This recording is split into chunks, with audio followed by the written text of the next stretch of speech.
I guess I can start till we get the slides up. So my name is Raviv Turner. I'm one of the founding members at the MRV Collective.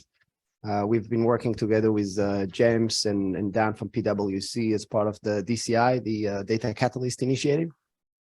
A little bit about my background. I spent the last almost 2 decades building big data and AI systems at scale. Exited my startup a few years ago. I share my time between a beautiful Boulder, Colorado and Costa Rica, immersing myself in nature. Realized that I want to take everything I know about big data and AI and put it to work to save nature. Can you hear me? And that's part of the reason that we started the MRV Collective. MRV Collective is a growing coalition of MRV companies. MRV stands for Measurement, Reporting, Verification. We bring together companies from remote sensing, from eDNA, from Internet of Things, from bioacoustics to build the digital MRV platform and help companies better understand their impact on nature while building open MRV protocol. We see MRV as mission critical for scaling nature-based solutions. So the goal is to accelerate nature-based investment. And during that work, we started to, together with the TNFD, to look at the state of nature data. The thing with nature data is super tricky to get. Coming September 2023, the TNFD framework is out. How do we expect companies to really go and implement the TNFD without clean, organized, shared nature data? The state of nature data, if you can progress to the next slide, there is a good visual around that.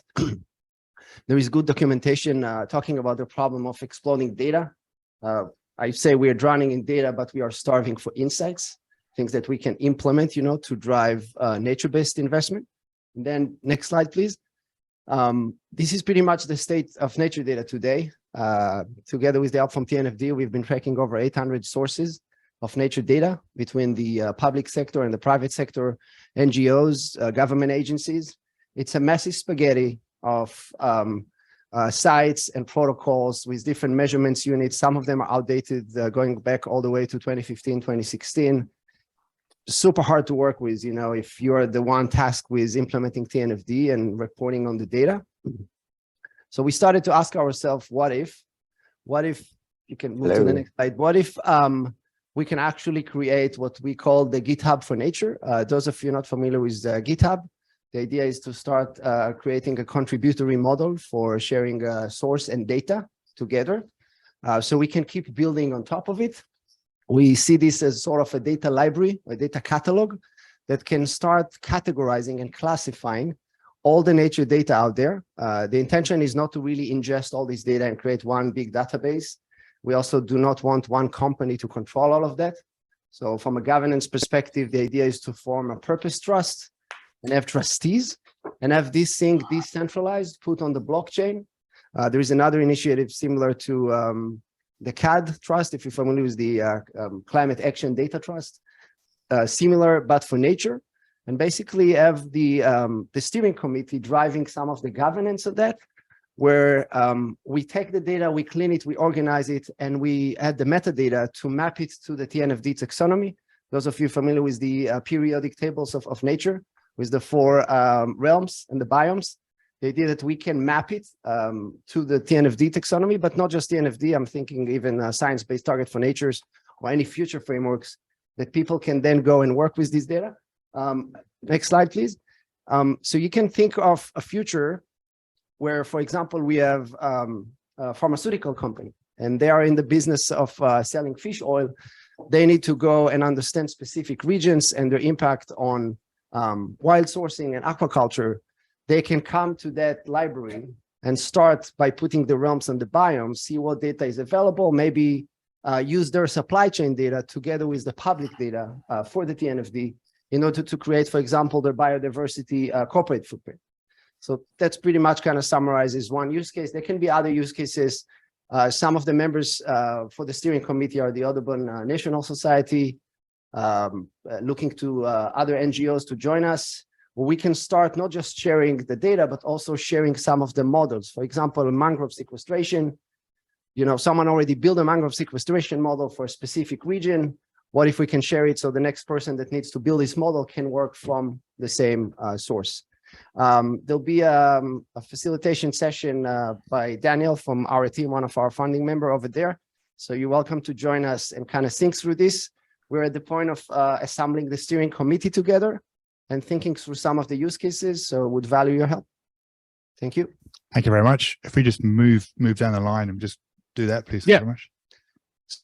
So my name is Kolbeinn Hilmarsson. I'm the CEO of Icelandic company Svarmi, and we are a data and software company focused on the middle layer in between basically globally available data sets, such as what iPad provides, the Encore, and the sort of early part of prioritizing areas where companies are influencing nature, and we are looking to have already and are looking to further integrate available data sources into the platform to guide the early steps. But our expertise lies in if we go to the next slide, the sort of digital twins which we can generate using different sources of Earth observation data, where our innovation has mainly been in making local data sources such as drone data combined with ground observations more scalable and increasingly connecting what we've found to be quite fragmented worlds of satellite data, drone data, and then ground observations. And we've been doing this in a process, like we've been doing this around the process of environmental impact assessments, working with companies across sectors, doing mandatory assessments, which even in countries like Iceland, Norway, and Switzerland, which are quite digital. Can you hear me now? Hello. Can you hear me? Their notepad and going back to write the report on it with little transparency into how they came to this conclusion. I'm speaking right now. We really celebrate this initiative and the work of the TNFD and also of my great fellow panelists on basically not looking only at the siloed data sources and what we can do with those, but rather on how we can bridge the gap and really create what was mentioned yesterday, data handshakes and really clear integrations between different technologies. That's why I'm really excited to be here today. Thanks. Thank you. Okay. So I unfortunately don't have any lovely slides with visuals, but so I'm Nazir Chia from Systemic, and here on behalf of the Spaces Coalition, which is a coalition that's essentially using spatial planning and spatial intelligence to support governments and businesses deliver on integrated climate and nature targets. And also we're working with the TNFD and Revive to think through how can we scale high quality data for nature and specifically in situ biodiversity data. I think the first thing to say, if we step back, is, this is just, it feels like an amazing week. I've had so many amazing conversations.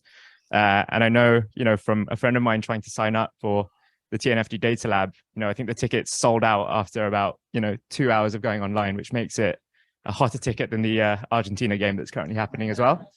But, I think when we see the commitments, hopefully we're going to get a global biodiversity framework agreed, knock on wood, this week. We see corporates increasingly setting nature positive targets. The question I think, Raviv, that you pose is the right one. How do we operationalize this? What happens next?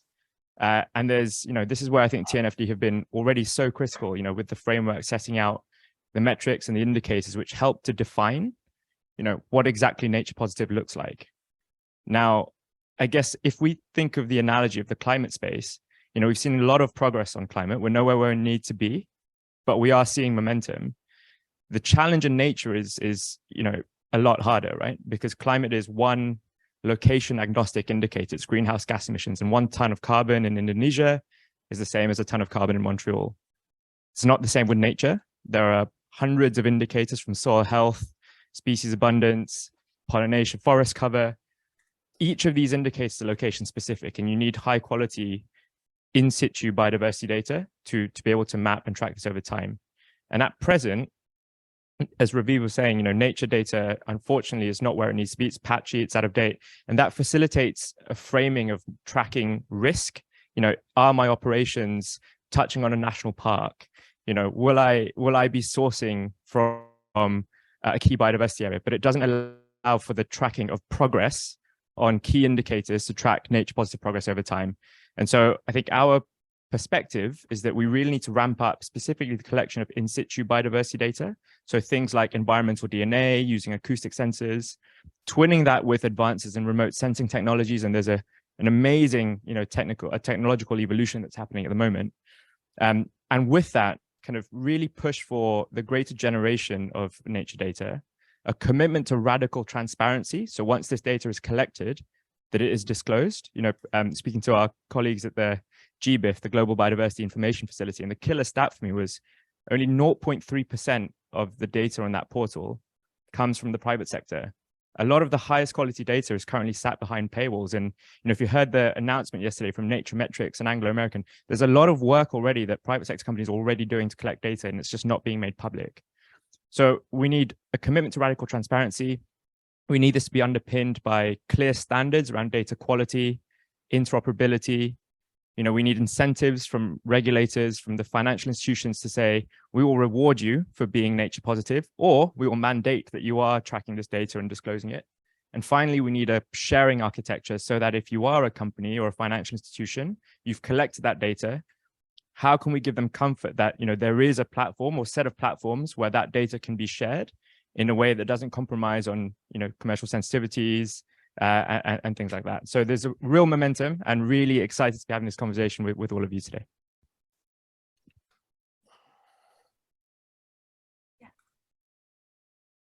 Hello, everyone. Thank you for giving me the special opportunity. I'm Saya Ishimoto from NEC Corporation. I'm in charge of information disclosure of environment, of course, TNFD. NEC is an ICT company. We provide advanced technology such as artificial intelligence, network service, biometric authentication, and more. So, sorry, I use the memo. ICT, now, how can ICT contribute to the nature? ICT can visualize the state of nature, analyze the big data, predict future, and take appropriate measures to realize nature positive. Right side shows which NEC's products or experience could possibly be used. For example, we provide a satellite monitoring system for nature and disaster and deforestation. So as one of the data service providers and users, we found some challenges. One of them is the complexity of providing one-stop user-friendly services. There are many natural visualized solutions available today. They exist independently, but often have little connection. So it's very difficult for companies to use these tools by themselves to respond to TNFD. So one solution would be to have a tool or a platform that compiles all the existing raw data, and that could give output in one stop of entire the geographic information such as addresses. But in the current situation, to create such a platform is very difficult because of the complexity of data standardization, transparency, or availability. So I stress we would like to improve the user's interface to popularize a TNFD.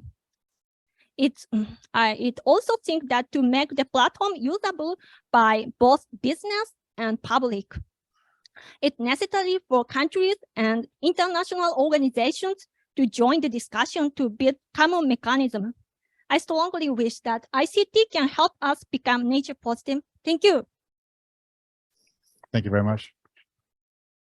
There we go. Hit the first slide, please. Yes. Yes, please. Next slide. Next slide. It's kind of working. So, okay. So my name is Kay from BioMink, and so we provide the applications that gamify the biodiversity monitoring, like a Pokemon Go. Like you take a photo of some animals or the plants, and our AI tells the people that what species they are, and so then people can create their own collections that they have find. In the meantime, we can gather data that when and where the species occurred, and using such kind of the real time and growing big data set, and which is shown here. Yeah, it's rapidly growing, and so we can provide the big data set of the biodiversity, and also so we can estimate the species ranges or the biodiversity area with high biodiversity, which should be very useful to for locate or the evaluate phase or the TNFD. And so next slide, please.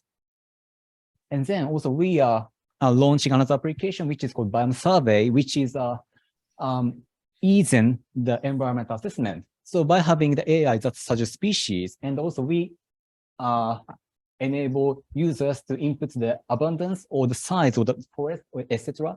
That should be a very nice tool for assessing the ecosystem services or the ground truth and biodiversity data and the area with that companies are doing something.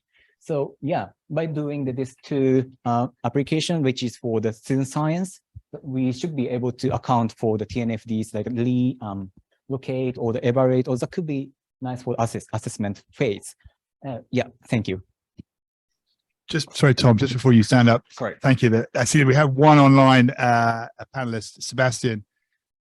Just if we can have your input now, and then we will come down this line here. Thank you. Sorry, Tom. Hi there, can you hear me? Hello, can you hear me? Hello, can you guys hear me? Can you hear me there? I don't know if you guys can hear me. If you can hear me, then let me know.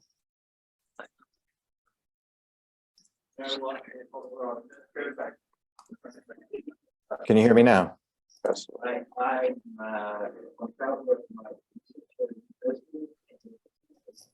Hi there. I guess we care about two things. First is transparency.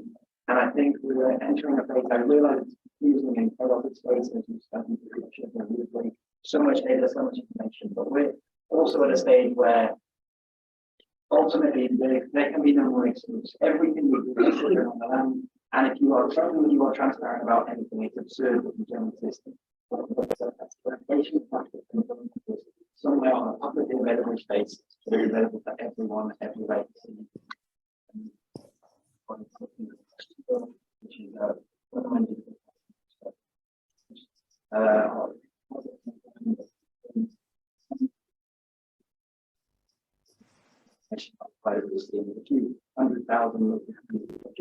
and a few businesses trying to be transparent about what they're doing.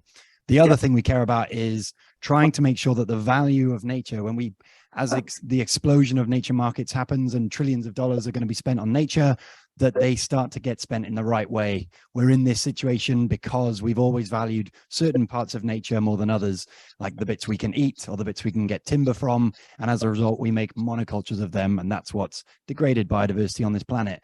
As a result of climate change, we're now panicking, but doing exactly the same thing. We value the carbon bit of nature. So we make monocultures of carbon, which is just as devastating for biodiversity.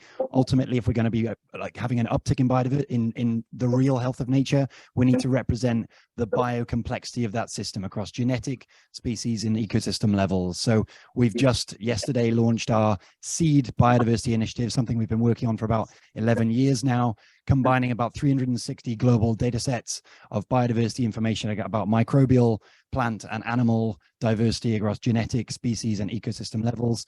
And that all gets collapsed into a metric that says for every 10 meter pixel on the planet, how close the biocomplexity of that site is to its relative natural state.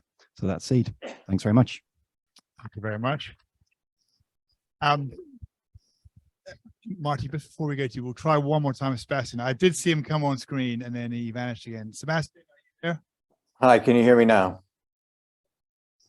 Hello, can you hear me?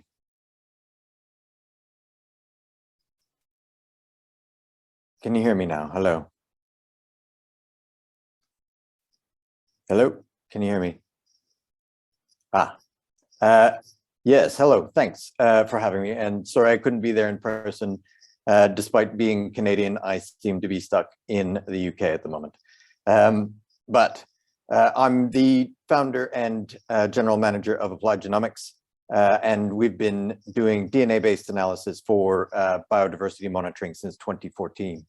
Our approach to due diligence is quite simply to provide data at the site level, which addresses an issue which is often brought up, which is to say that the biodiversity data is often not available at a very localized level, as in it's very large and it's very general, or it is not very frequently updated. So we feel that DNA is the best technology for bringing this forward, because we can very rapidly iterate on our sampling and to be able to update the information as quickly as possible at a site level, so it has direct relevance to projects on the ground. And things that set us apart maybe from other companies that are doing this DNA-based stuff is well, we consider sample collection to be the most critical step.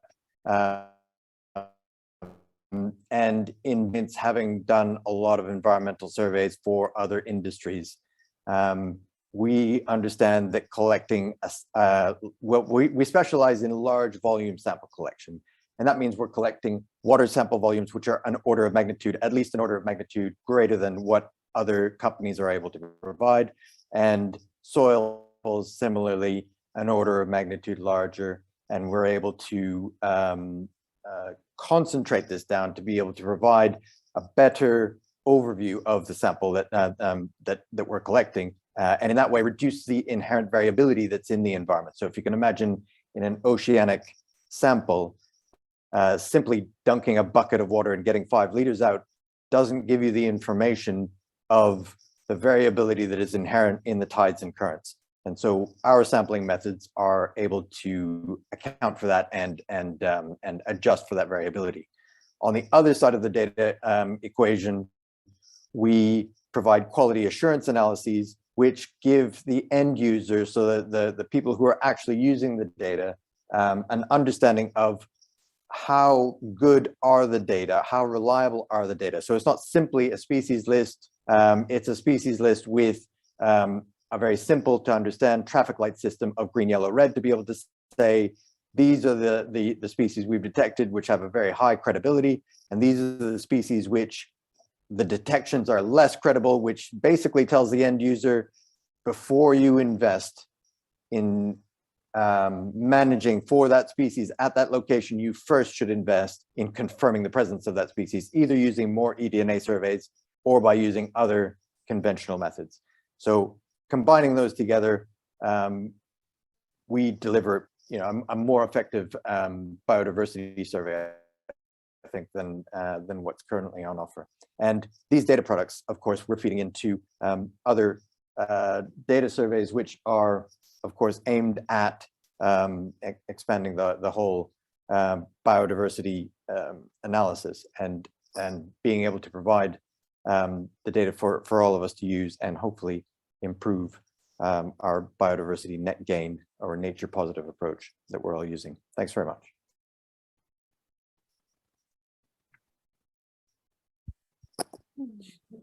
Well, hi, everybody. My name is Martí Perpiñá, and I work for Lobelia Earth. For those of you who don't know, Lobelia Earth is an SME based in Barcelona, in Spain. And we work mainly with satellite data and climate models and computational intelligence in order to provide data that can be useful for climate action. Basically, the team is composed not only by scientists and by engineers, but also by designers, by scientific communicators, because we believe that it is very, very important to be able to convey a message together with the data to those that are going to take the decisions. We know that one of the challenges identified already by the TNFD is that the vast amount of data that is out there, petabytes of data, of raw data that only a handful of experts understand, is not usable by everyone. It is accessible by everyone. Everyone who has internet anywhere in the planet can actually go and download it, but what is it going to be useful for? So in the end, what we do at Lobelia is try to develop AI algorithms, modeling, based also on in situ measurements, in order to be able to convey this more processed data that can be then used by these decision makers. Another challenge that the TNFD found is based on this whole location of assets, right? And it's part of the LEAP methodology to be able to locate an asset and assess on that particular asset the impact on nature and how to actually be able to solve that issue or to put a remedy into that. And for that, you need very localized, very regional expertise, very regional products. And this is one of the main and most complex topics faced in not only Earth observation, but also eDNA, also like all of the other topics that the panelists have already been discussing. And we believe that for that, it's not only important to have global models that give a very broad perspective, but also to have this involvement with the local communities, with the regional actors that have the expertise, the particular expertise on what the land can offer and what the land has been suffering, or how the land has been suffering for the last years, months with climate change. So in that sense, this collaboration between all of the steps of the data pipeline, and I believe it's very well pictured here in this panel and by the TNFD collaborators, etc. You have to have this collaboration from the point you take the measurement on ground, even involving the communities that are there, to the processing, to the final steps of the data analysis that are done by the economic experts or the impact analysts that might work in big corporations or consultancies. And this whole chain is very, very important to be able to implement through partnerships and through understanding and through this common goal that is that important at this crucial point in time. And I believe that COP15 has arrived at the sort of like the best moment possible, because there, as we've already said, there's this whole momentum, there is this whole conversation, and there is some sort of hope, I guess, or at least as far as I can see it, that if we work together to this common goal, it is possible. And definitely thanks to the TNFD for this amazing work you're doing. Thank you. Thank you. By the way, it's 3-0 now, Argentina, for those interested. I'm Zlata Huddleston, and I'm a partner in IBM Consulting based in Toronto. I lead our sustainability practice in Canada, and I'm also collaborating with our global sustainability practice, specifically in sustainable finance objectives. My background, I came into sustainability consulting 2 years ago, directly from corporate and investment banking, where I spent 30 years working for large American banks in US, Europe, and Canada. And I specifically originated sustainable finance transactions and worked on integrating different types of risks into credit risk. So naturally, I became very interested in technology enablers and joined IBM. So what we do at IBM relating to technology and data, today IBM is a cloud and AI company. And so we have 3 different types of businesses directly working on technology and data enablers for climate and nature related objectives. We have IBM Research, where we have a vast staff of scientists working on developing data sets and data analytical models to enable nature positive outcomes for our public sector, institutional, and corporate clients. One of such assets we've developed is currently called PAIRS. We're moving it to be named GeoLab.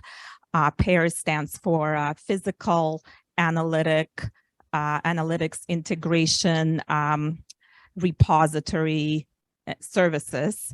And it's basically a engine that has over 1,200 data sets, both public and private, that are enabled through a cloud-based and AI-supported technology that has connectors, API connectors, and also layers of integration that are allowing user integration, and that can also enable these data sets both within your corporate or institutional environment, as well as be offered as a SaaS model.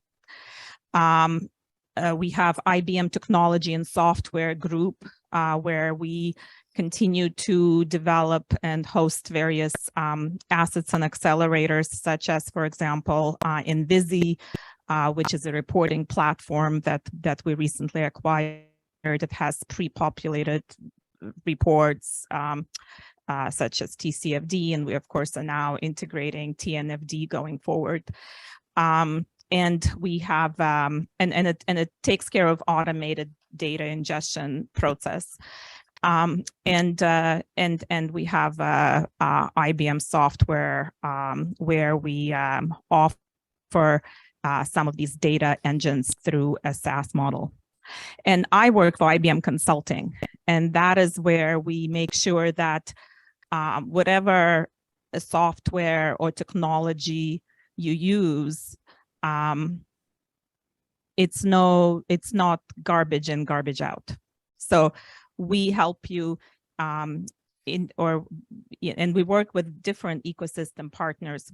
In consulting, we're actually technology agnostic. We often work with SaaS providers, such as those represented on this panel, rather than IBM technology and IBM software.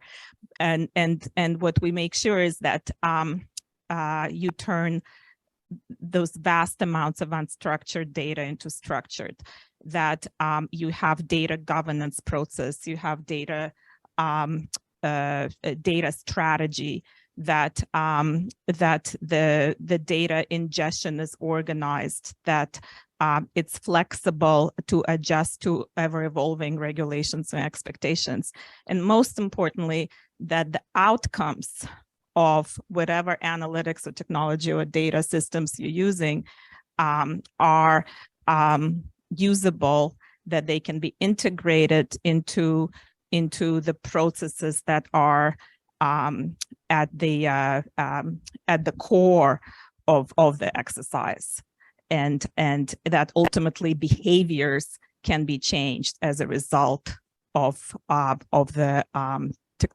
data outcomes that come out of all these systems.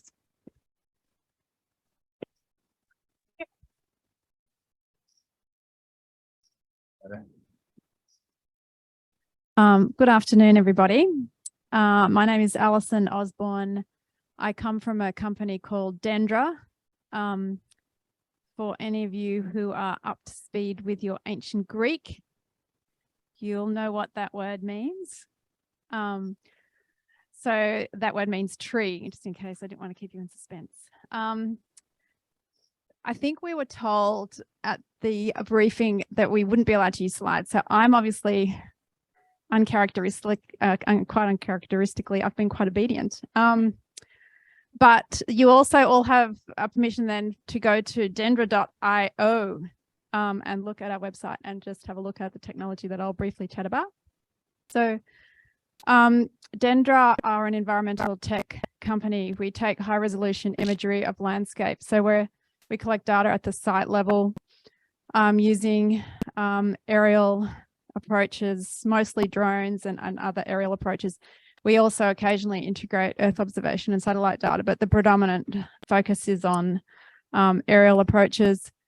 That data is extremely high resolution, right down to, we can see leaves, and we need to be able to, because we feed that imagery through an ecology trained AI platform, ML platform, to actually identify species at species level. So that's a very challenging space to operate within, which is probably why we don't have a lot of competition in that space right now. It's high quality data. It's also expensive. And so I guess one of the things that we're interested in understanding is the capacity and willingness to pay for that site level data. And in relation to the TNFD LEAP approach, I suspect it relates to the impact piece and also the action, or when you're actioning restoration projects on site, being able to monitor those really closely. I was really interested in Raviv's point about swimming in data and, deficient in insights. So Dendra's key, I guess, value add is that we do provide insights based on that data. That data in and of itself is quite useless. Knowing that you've got a weed or a particular species on site is not useful if you don't have the extent, you don't understand the meaning of having that species in that context. So that the insights piece is where we add value. I think I read somewhere, correct me if I'm wrong, James, that the TNFD did an analysis and identified 3,000 different biodiversity metrics and frameworks. So we fleetingly thought we should potentially come up with our own. And then I read that and went, actually, no, we're not going to do that. So what that means, I guess, and I'd be interested to know if others have come to this conclusion, we need to identify of all those 3,000 horses, which ones we're going to back. And I think there's been lots of discussion. I had the privilege of being here yesterday. Obviously, Encore and the IBAT tools are widely used, and rightly so. They're terrific bits of information. And I guess in terms of metrics, I heard someone say this morning, probably there'll be some specific sector related metrics, but also cross sector metrics. From the perspective that we're coming from, I guess, this is just my plug because I've got the microphone and why not? It would seem obvious that we need a species metric. We need an ecosystem health metric. And for land, that would be veg condition.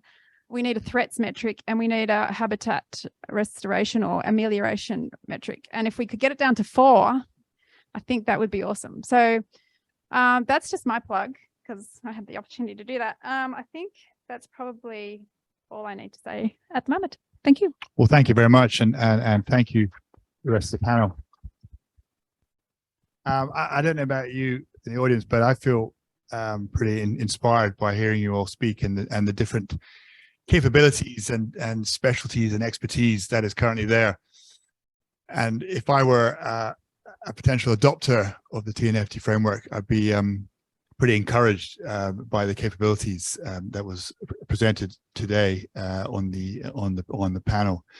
And selfishly, from the TNFD perspective, we see things through our lens, and the lens is the broadest adoption in the shortest time frame possible, whilst being scientifically robust. And the point about creating the data catalyst was, if we were to create the framework in isolation and then release it in September 23 and sit back and pat ourselves on the back, people might say, well, it's a pretty good framework, but where's the data? How can we adopt it? So the point of the catalyst was to be on the front foot with that and say, let's get the experts in the room. Let's get them collectively speaking.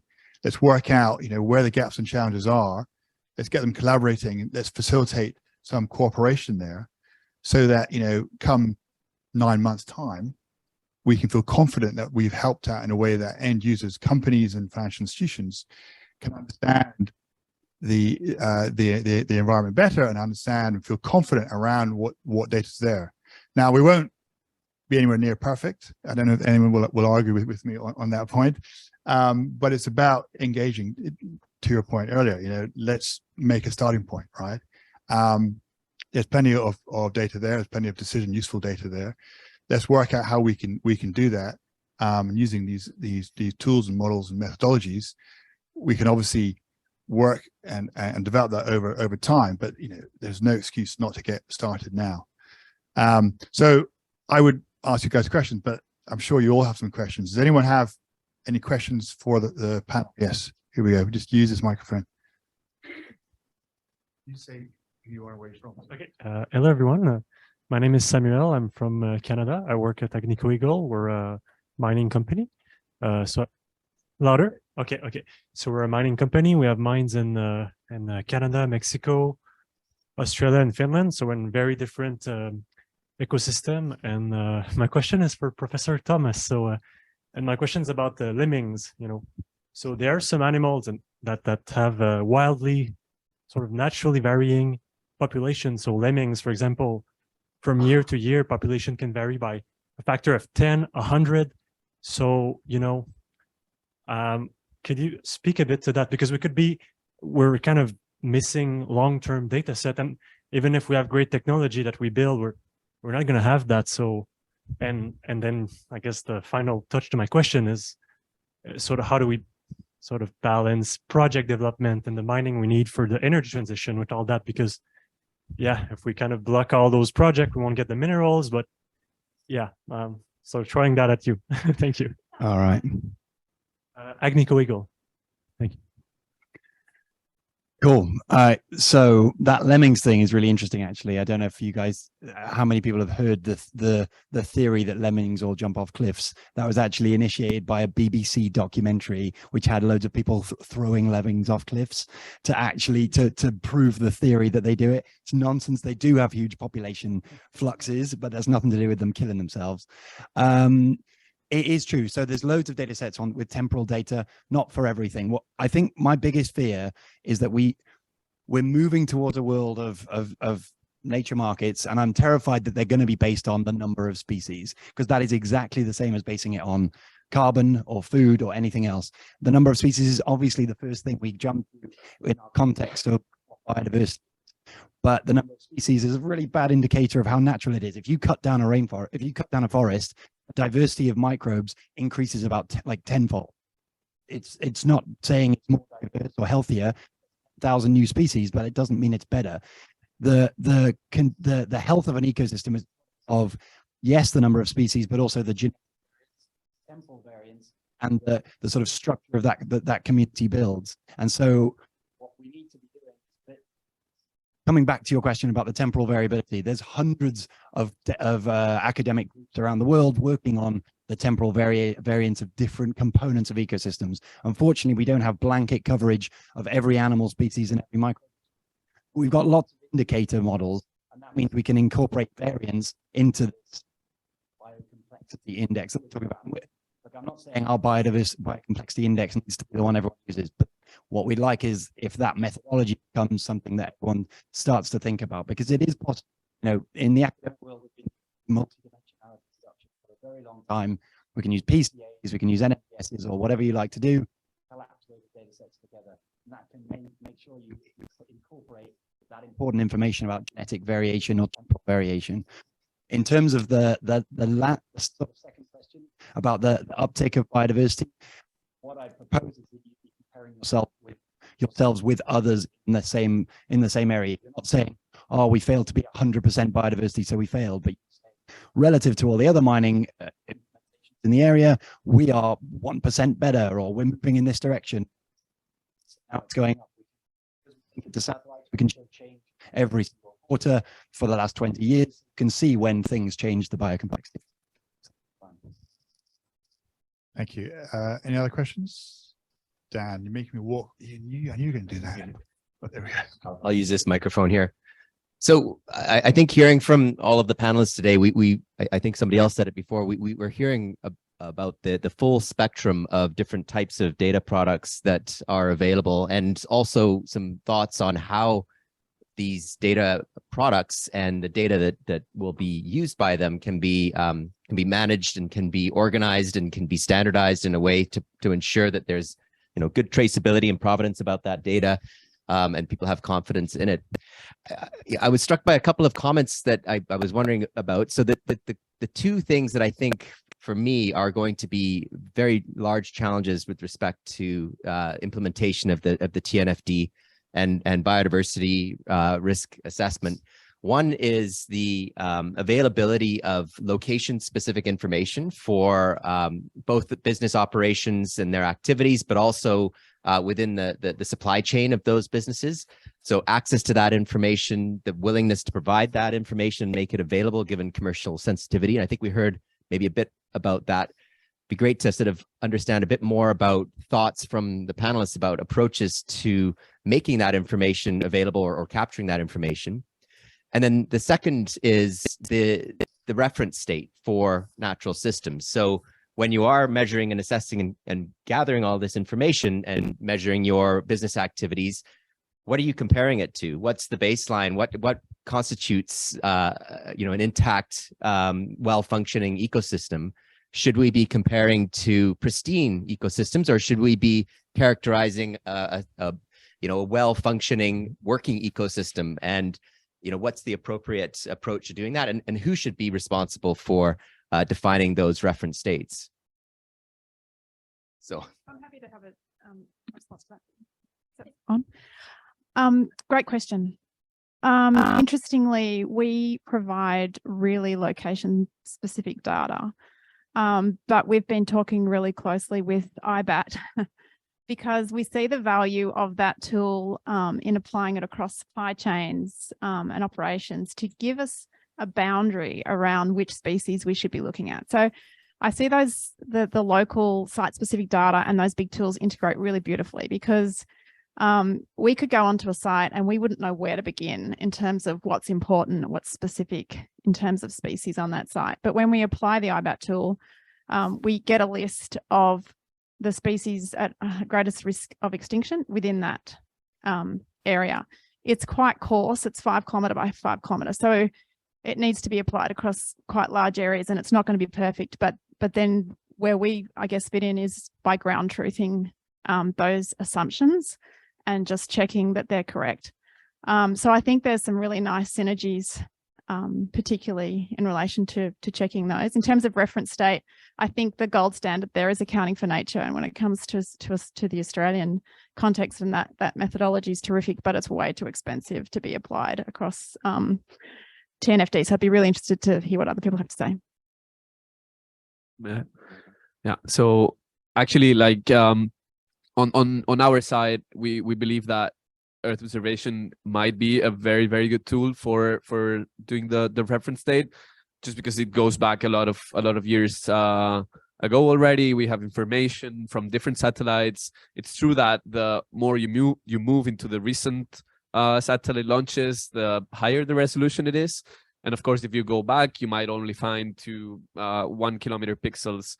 That might not be enough for some particularly small assets, but in general, you can definitely obtain like a reference state for biomes at least, and for particularly look for particular ecosystem types, and you can compare healthy ecosystems that have been identified by governments, by public institutions, by NGOs, etc., and take those as reference. So you have these different options, both in comparison to ecosystems that are comparable, which is not always the case, but you will probably find some ecosystems that can be compared to the one you have an asset on.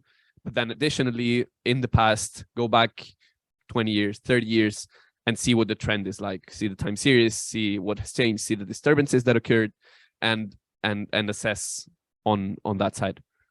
So I think that's a valid and useful way to look at landscape scale assessment of natural conditions, of things like looking at the distribution of different land cover types and connectivity. Perhaps maybe Sebastian, I see you're on the line there. From from a species diversity perspective, do you have any thoughts on this kind of idea about how to define the reference state? So if you're doing assays and sampling eDNA, what do you compare back to, and how do you establish those reference sites? Sebastian, are you on the line still? I can see you there. There we go. Does that work better? Can you hear? Hello, can you hear me now? Can you hear me? Can you hear me now? Yep. Okay. Yes. So it's a good question, and essentially, I mean, the data that we're able to provide,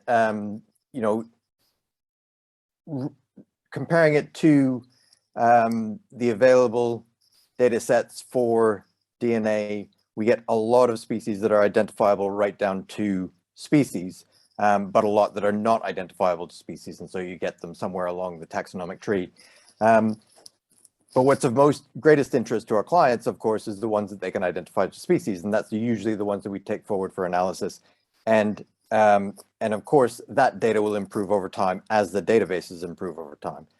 The way that we measure based on a reference state is ideally just by the same scientific methods that we would do for any other type of data collection, and to do, say, a batchy style assessment, where ideally you would be involved right from the beginning before the project even breaks ground to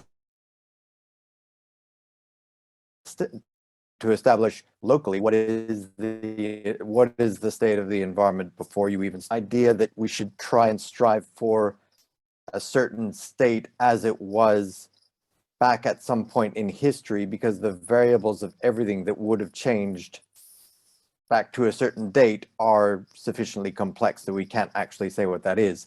And yes, that does risk the whole shifting baseline syndrome, because you basically start from where you start when a project starts. But to try and pull things back to a mythical perfect state is I think a bit of a fallacy. The idea would be to try and create the best, most functional ecosystem that you possibly could, based on the best science that you can have. And so that's what we try and do, partly with DNA, but DNA is not the only answer. I mean, it's one part of the ecology toolkit that's out there. And yeah, essentially, I hope that answers your question.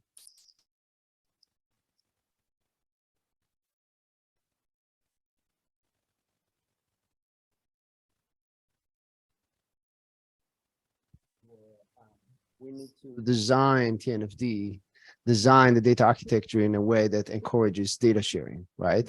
And that's a behavioral kind of change. Part of our work with the MRV Collective, we work with food and egg companies. And for example, on scope 3, they keep this data private because they don't want to share it with the industry. There is supply chain data, there's all sorts of proprietary data. Plus, why would they pay to do all this work on their scope 3? And then there'll be another, supplier that would use the same data that they'd pay like money to put together. So we're already seeing that kind of problem with carbon today. There are some advancements in technology, including use of blockchain, which I know it's not very popular these days, what it used to be. At least we are technically in crypto winter. However, the way we think about using of crypto technologies is more to enable this data economy, where, for example, and we had this conversation also with James, you have countries that kind of hesitant to disclose their progress on targets in nature. They don't want to be ashamed, maybe developing countries. There is a way today to disclose that data and put it on the blockchain, and using decentralized data and decentralized IDs, so we can control the keys of who's getting access to what data while still being able to verify that data. Same with endangered species, right? Like, how do we disclose the location of endangered species? We have tools today called zero knowledge location, where you can still disclose it, hash it, encrypt it, and make sure that this data doesn't leak, so it cannot be used by the wrong companies. So there's definitely advancement in data technologies today that allow us to do all that while still keeping data privacy. And maybe just one quick thing to add, I think there's a piece around the incentive structures as well. And there's at least removing perverse incentives, right? And there's a question from a colleague in the mining industry earlier. And, I was actually speaking to someone from a mining company yesterday who was saying that actually, with this kind of big push for nature positive, mining companies are the first to be hit. And there's an expectation that they collect good data and, maintain their social license to operate. They have a lot of that data, but in some countries, they are banned from publishing that data by national regulation. Now, that is a perverse incentive structure.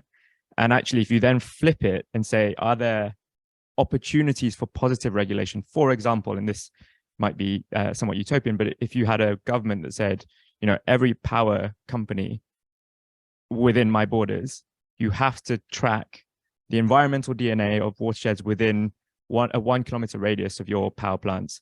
Suddenly, in one fell swoop with that regulation, you have a map of the biodiversity in your waterways within a national border.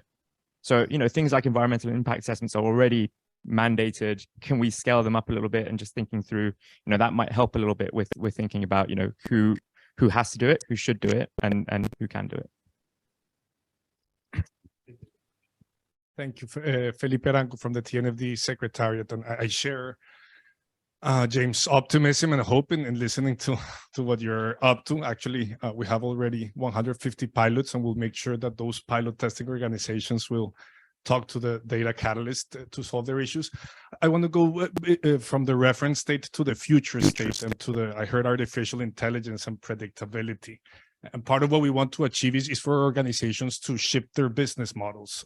Is it possible with that intelligence and those data predictability to tell an organization what will happen if they switch from monoculture to agroforestry, or what could happen to biodiversity if they respect a corridor of ecosystems, or even what would happen if they capture less fresh water that is going to a mangrove ecosystem? Can we think of a world where we could predict what the return on those shifts could be? I have an example. We recently completed our maiden voyage of the first autonomous ship that was co-built by IBM. We called it Mayfair, like the Mayfair 400 years ago, and it went from Plymouth to Plymouth, and it completed the voyage this summer. It tried 2 times in the last 2 years, and this summer was the first time it completed the voyage.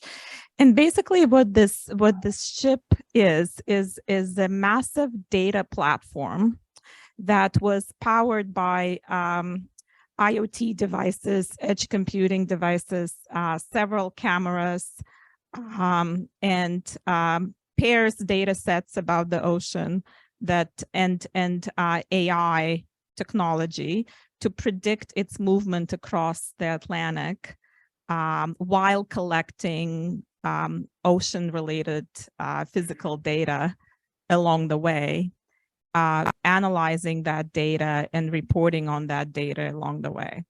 So in terms of the future state, we're still kind of imagining how it can be used going forward and what it can be used for.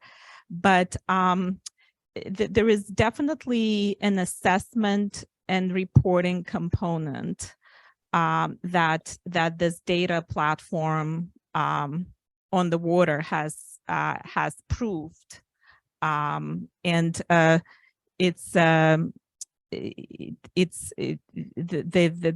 analytical output of is still continuing to deliver, but can be replicated across many different type of assessment and reporting use cases and biodiversity assessment and reporting. I would be careful about the use of AI to forecast impact. At least at this point, I don't know if you ran into good data sets to good AI models when it comes to regenerative agriculture or biodiversity or sequestration models.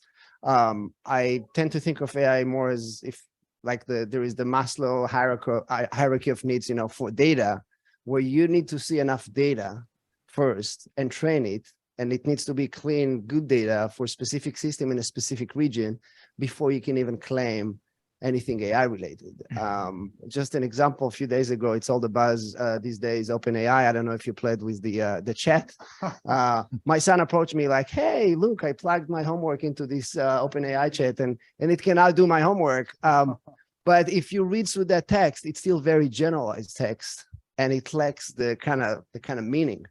And the reason is because that chatbot was trained on Wikipedia and a bunch of academic papers and not real life situations. So I haven't seen really good AI that can forecast impact, but maybe other people have seen.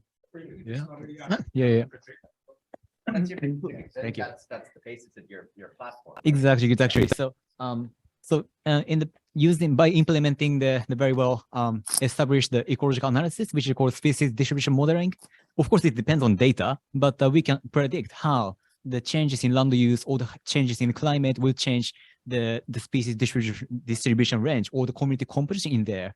So yeah, it's the impact of the changes and the climate or the land use will be very much predictable. But of course, it depends on data. If you have the data and similar landscape is available, yeah, it's very nice, predictable. But if you don't have the similar data and the similar landscape or in similar climate, it's hard to predict. So possible, but it depends on data. Tom, were you going to add something there? I just want to give a definite yes. Not with AI. You don't need AI. We are swimming. The big data revolution has happened. I can already give you 50,000 agroforestry farms, and I can give you the average uptick per region. I can give you the proportional uptick per, tree cover. We did an analysis a couple of years ago with a few thousand agroforestry farms in Central Africa, showing that the highest productivity of yield was when you have 30% shade tree cover. So, native trees on top, and that's a useful value. That's one simple value, but obviously you can then refine and get more localized data to get more specialized insights about your particular region if you want to go deeper into, the very specifics of it. Exactly. Yeah. That was exactly the perfect summary. Just to that point, with the massive exponential growth in data, just volume of data, I can't imagine sorting through biodiversity issues and the species issues that you were talking about earlier, and all the complexities that are required for nature outcomes as part of TNFD. Can't imagine sorting through that without AI and machine learning. We're going to have to enable AI and machine learning. Just a last point on AI, just to plug a report that's actually, I think, being released this week from Oxford University and KPMG, which is looking at the role of AI in nature and biodiversity. So it hasn't actually been released yet, I don't believe, but look for it this week. It's quite a comprehensive review. Thursday? Okay, yeah. James, did you want to go to the? Sorry, yes. I think we've got a couple of questions online, and I'm going to fail reading them, but I will try and read them.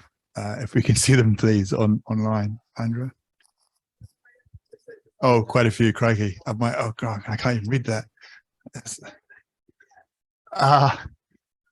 Jeepers, that was an error. I walked into that one, didn't I? Yeah, that'd be brilliant. Thanks, Andrea. I failed again.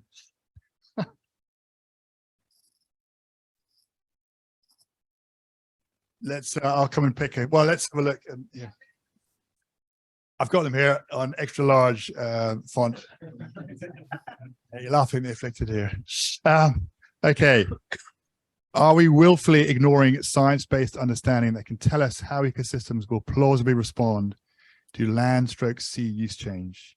In many cases, future state, we have good understanding already about how ecosystems will respond. Anyone want to take that? Tom is nodding. Yes. Okay. There we go.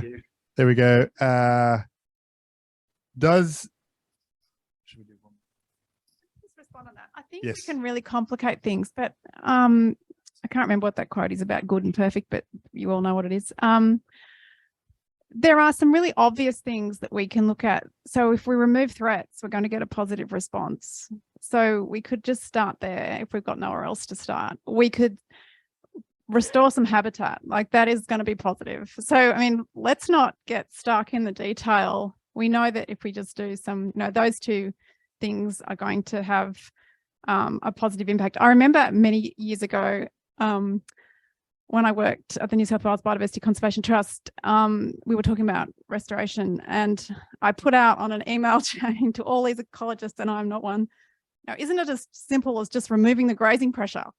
And oh my God, I got like inundated with very delicately posed responses from, and it's not as simple as just removing grazing pressure. So I guess I understood then, the complexities, but at the same time, I think, let's not get bogged down in the detail. Let's just start with the low-hanging fruit. Can I add a point too? And this is so. I haven't introduced myself, but I'm Dan O'Brien with PWC, and I'm actually also a member of the TNFD.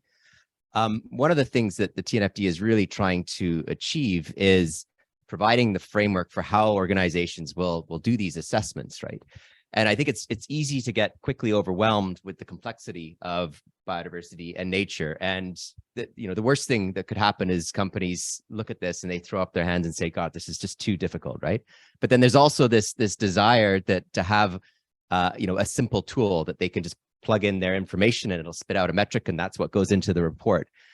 And I don't think that's the real intent. And the way that the TNFD and the LEAP framework is designed, and I think this is really important, it's about prioritization. It's about identifying the areas in your business activities that are interacting with low integrity ecosystems or areas of high value, high conservation value, which then gives you the ability to narrow down your focus. And then that's when you start to employ traditional ecological and biological analysis and techniques to examine what is happening in those systems, right? From kind of bringing in academics and consultants, but it's really about narrowing down and focusing resources on the most material areas. So I think there's sort of a need for those footprinting tools, like we talked a bit about Encore and IBAT, and there's many others for helping to kind of do the landscape level, high level assessments. But then when you drill down and actually start getting to the material topics, that's when, a lot of what we've heard about today on the panel is really trying to address those site level aspects. And it most definitely has to bring in science and the academic research to support the claims that are being made. But on that's where price starts to become a factor. And we've had no, I guess, discussion, and I haven't had, even though we ask the question all the time, from corporates and financial institutions are very reluctant to sort of start to discuss a spend and budget items for that sort of data collection piece, which would be really useful to start to have some of those conversations. Yeah, that's a very pertinent question. We're going to leave the online